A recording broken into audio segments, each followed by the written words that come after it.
দর্শক, হ্যাঁ ঠিকই শুনেছেন আপনারা, 18 বছর তারা এই বাড়িতে বসবাস করেছে।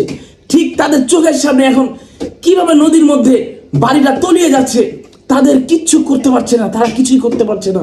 কি হবে এখন আপনারা নিজের চোখেই দেখুন।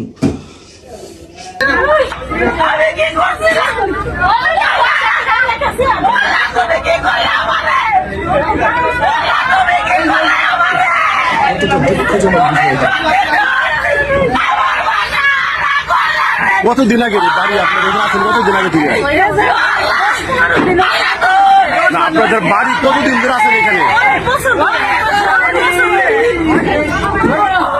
প্রথম একবার 18 বছর। ভিডিওটা আপনারা সবাই দেখলেন, ভিডিওটা শেয়ার করে সবাইকে দেখার সুযোগ করে দিন। আসসালামু আলাইকুম।